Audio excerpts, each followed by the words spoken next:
कहाँ जलेगी? कमल के निशान पे। अब की बार बटन कहाँ जलेगी? बहुत बहुत धन्यवाद। बहुत बहुत धन्यवाद आदरणीय राजेश भाई, आपने बड़े ही विस्तार ढंग से अपने विषय रखे। अब बिना किसी इंतजार किए हुए हम लोग के बीच में अपने लोकप्रिय प्रत्याशी आदरणीय अपने पार्थ राज जी से मैं चाहूंगा कि अपने जो विचार रखे आदरणीय पार्थ राज जी।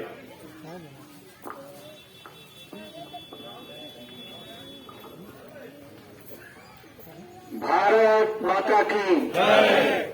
भारत माता की जय। जय श्री राम। जय श्री राम। जय श्री राम। जय श्री राम। जय महाराज सुहेलदेव। जय महाराज सुहेलदेव। जय महाराज सुहेलदेव। जय महाराज सुहेलदेव। जो राम का नहीं वो किसी काम करे। जो राम का नहीं वो किसी काम करे। कुछ चीजों को मित्रों बार बार दोहराना पड़ता है कि कहीं कुछ भूल न जाए उसमें से। इसलिए राम का नाम तो भूलने वाला है ही नहीं है, वो भूलेगा तो सब भूल जाएगा, फिर भी दोहरा लिया जाता है।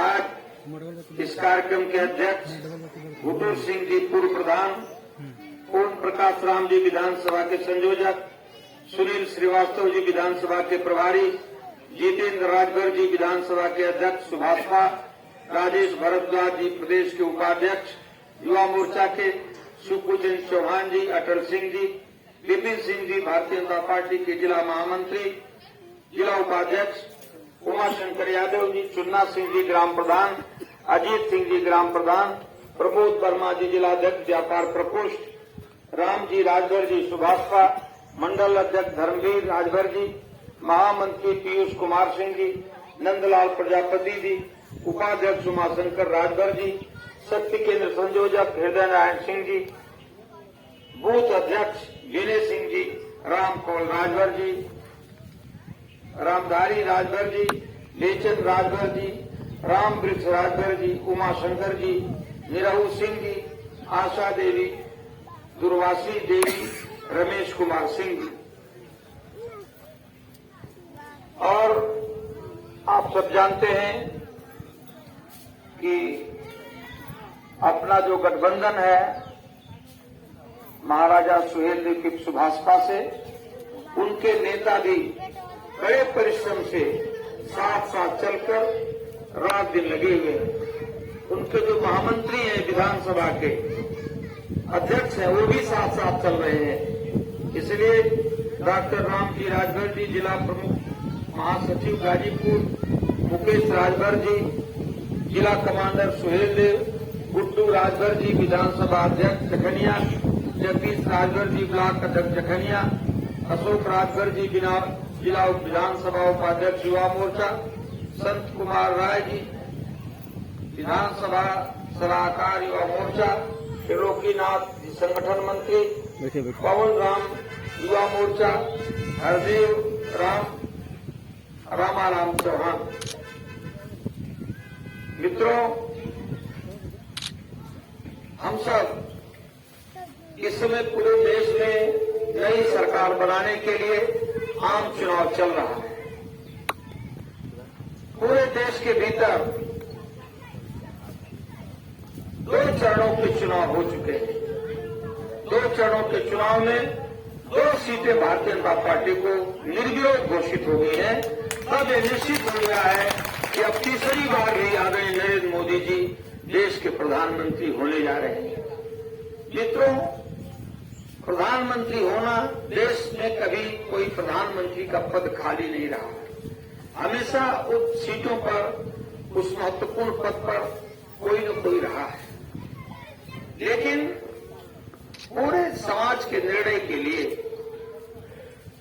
कुछ चीजें सोचनी पड़ती हैं और कुछ कामों के लिए अपना मन बड़ा करना पड़ता है।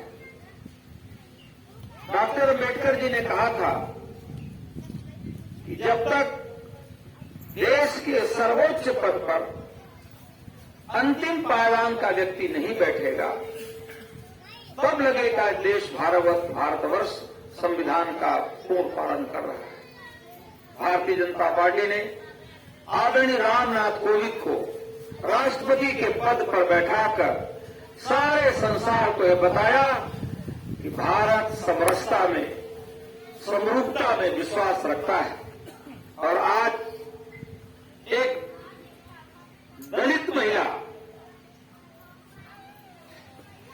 और जिसको आप बनवासी कहते हैं, वो महिला राष्ट्रपति के सर्वोच्च सिंहासन पर विराजमान है, आदरणीय द्रौपदी मुर्मू जी। ये नेताओं की विशाल सोच है। कोई भी व्यक्ति, पार्टी का अदना कार्यकर्ता भी किसी भी ऊंचे पद पर जा सकता है। मेरे जैसे सामान्य व्यक्ति को और लोकसभा का प्रत्याशी बनाना, ये संगठन की सोच हो सकती है। आदरणीय सकलदीप राजभर जी बलिया में कार्यकर्ता थे पार्टी। राजनाथ ने पूछा कि सकलदीप जी क्या कर रहे हो? सकलदीप जी ने कहा कि भाई साहब गन्ने की गुड़ाई कर रहे हैं। कहा कि कुदाली और गन्ना वहीं छोड़ दो, जल्दी दिल्ली दौड़ के आओ। सकलदीप राजभर जी दिल्ली गए और राज्यसभा के मेंबर बने। आप जानते हैं बगल के।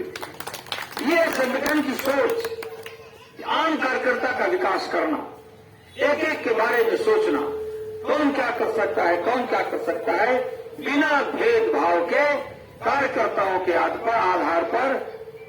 कोई परंपरागत बेटे के बाद बेटा, बेटे के बाद बेटा, बेटे के बाद बेटा, देश में जो गंदी परंपरा चल रही है, भारतीय जनता पार्टी ने उसी कालखंड में, इसी समय में एक आदर्श व्यवस्था की स्थापना की। अभी चुनाव हार चुकी थी डॉक्टर संगीता बलवंत जी। उनको क्या पता था कि हमको आगे क्या बनना है? पूछिएगा उनसे कभी कि आपको पता था कि वो राज्यसभा का सदस्य बनेगी? पहली बार जिले में उच्च सदन में कोई सामान्य वर्ग की महिला अगर मनोनीत हुई है तो वो है डॉक्टर संगीता बलवंत जी। इसी जिले से गई है राज्यसभा का मेंबर बनकर। पीछे 3 सरकारें बनी, राजस्थान की, छत्तीसगढ़ की और मध्य प्रदेश की। जब तक मुख्यमंत्रियों की घोषणा मंच से नहीं हो गई, उद्घोषक ने घोषणा किया नहीं किया, तब तक कोई मीडिया के लोग, सारे लोग बिल्कुल नहीं जान पाए कि मुख्यमंत्री कौन बनेगा। कार्यकर्ताओं को ढूंढा, मोहन यादव जी को मध्य प्रदेश का मुख्यमंत्री बनाया। मैं सारे लोगों से सवाल करता हूं कि उत्तर प्रदेश में जब तक अखिलेश यादव जी हैं या उनका परिवार है, तब तक कोई सामान्य यादव परिवार का व्यक्ति मुख्यमंत्री की गद्दी पर बैठ सकता है क्या? तो कैसा संगठन? ये वंशवाद कब तक मिटेगा? अभी हमारे मित्र हैं वो गाजीपुर के, जो गाजीपुर उससे जमालिया से चुनाव लड़े थे, रामदेश कुशवाहा जी, वो बार बार बोल रहे थे कल कि पहले रानी के पेट से ही राजकुमार पैदा होता है। सही बात है, लेकिन लोकतंत्र में भी अब पुरानी बात को फिर से लाके प्रतिष्ठित किया लोगों ने। अनेक राजनीतिक दलों ने फिर यह तय कर दिया कि मुख्यमंत्री की पत्नी के पेट से ही जो बच्चा पैदा होगा वही मुख्यमंत्री होगा, दूसरे को अधिकार नहीं मिलने वाला है। चाहे कांग्रेस को ले लीजिए, उस परिवार के अलावा किसी के कोई नेता है ही नहीं जब अब देश के भीतर किसके बारे में विचार करें। अभी आपने देखा ना, आपके जो प्रत्याशी मेरे सामने चुनाव लड़ रहे हैं, वो कई बातें करते हैं, अब उनके जबान पर लगाम नहीं है, उनकी चर्चा भी करना कोई राम का नाम थोड़ा कि मैं माला जपू लेकर के। 4 बार रहे विधानसभा के सदस्य, एमएलए 4 बार रहे, 2 बार सांसद रहे हैं, लेकिन जब उनके ऊपर कुछ आफत आई इधर, तब कह रहे थे मीटिंग में कि भाजपा के जो प्रत्याशी हैं मेरा टिकट कटवा रहे हैं। अरे हम कहें आपका टिकट कटवावे, कहें जुड़वावे, मुझसे आपके टिकट से क्या लेना देना? टिकट आपको अखिलेश यादव जी, जहां अभी आपका तो कोई ठिकाना नहीं है कि अखिलेश यादव की पूछ में कब तक घुसेंगे, आपका मायावती के से हाथ मिला लेंगे, आपका कहीं और चले जाएंगे। ऐसा कोई पहला 4 धाम की यात्रा कर चुके हैं, कोई धाम बाकी अब नहीं है। अब आगे कहां जाएंगे भगवान जाने। इसलिए मित्रों, इन बातों पर आम समाज को सोचना पड़ेगा कि जब तक व्यक्ति निश्चित उद्देश्यों को लेकर आगे नहीं बढ़ेगा तब तक कैसे काम चलेगा। ये वंशवाद, ये परंपरा देश के भीतर से समाप्त होनी चाहिए। कौन समाप्त करेगा? आपको समाप्त करना है। आप इस विषय में नहीं सोचोगे, दूसरा कौन सोचेगा? इसलिए कुछ बातों पर आपको विश्वास करना पड़ेगा, आपको मानना पड़ेगा, उन ऐसी गंभीर समस्या के ऊपर विशेष रूप से ध्यान देना पड़ेगा। इसलिए पुनः एक बार आपसे निवेदन करता हूं कि आप देखिए ना, जैसे अभी पत्रकार पूछ रहे थे कि मनोज सिन्हा ने कौन सा विकास किया। अब उनको हम क्या बताएं कौन सा विकास किया? जब आपको दिन में ही सूरज न दिखाई पड़े तब कोई दिखा सकता है सूरज? नहीं दिखा सकता। अब विकास एक एक दिन के वहां पकड़ के ले जाएंगे, ये विकास, ये विकास, ये काम आपका। आप देखिए, अब 5 साल प्रतिनिधि रहे हैं और अपना भी विकास देख लीजिए, आदरणीय मनोज सिन्हा का विकास देख लीजिए, इसमें दूसरे की जरूरत ही नहीं। बहुत कुछ न कहकर मित्रों, आगे भी अनेक कार्यक्रम है।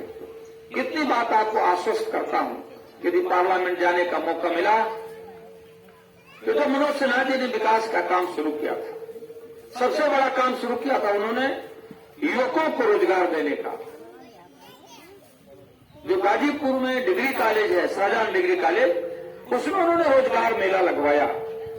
देश की अनेक बड़ी बड़ी कंपनियां आई, अनेक लड़के चुन कर गए जो इंटरमीडिएट पास, बीए पास, इंजीनियरिंग पढ़े, जो अच्छी पढ़ाई वाले थे, अपनी योग्यता अनुसार चुन के गए।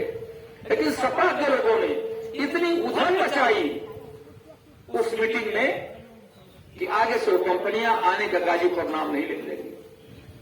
आगे लोगों ने सोचा था कि इसकी व्यवस्था ठीक से बनाई जाएगी, तब तक मनोज सिन्हा जी की विदाई हो गई, यहां से वो चले गए माता की सेवा में। और वहां तो मंजूर था, माता ने बुलाई जाकर मेरी सेवा करो, गाजीपुर छोड़ो, अब चलो इधर आओ। उधर जाकर वो उन्होंने जो विकास का और बयार बहाई है, उस बयार की हवा गाजीपुर तक भी आती है। कभी कभी लोग आके बताते हैं कि जम्मू कश्मीर में क्या हो रहा है। मित्रों, यदि पार्लियामेंट में आपने मुझे भेजा, जाने का अवसर मिला, तो निश्चित रूप से वो पुराने दिन जिसको मनोज सिन्हा ने विकास की यात्रा बनाई थी 14 से लेकर 19 तक, पूरी ताकत के साथ वो यात्रा शुरू हो, इसका अंतिम प्रयत्न करूंगा और उसको दुगनी गति से आगे बढ़ाने का प्रयत्न करूंगा। मित्रों, अंत में बात यह कहता हूं कि रात दिन आपके साथ रहूंगा, रात दिन आपके साथ कंधे से कंधा मिलाकर चलने का प्रयत्न करूंगा और आपके मान सम्मान पर कोई आंच नहीं आने दूंगा, कोई आंच नहीं आने दूंगा, कोई आंच नहीं आने दूंगा। धन्यवाद, बहुत बहुत धन्यवाद। जय हिंद, जय भारत। बहुत बहुत धन्यवाद आदरणीय अपने लोकप्रिय प्रत्याशी जी, आपने बड़े ही विस्तार से अपने विषय रखे। मैं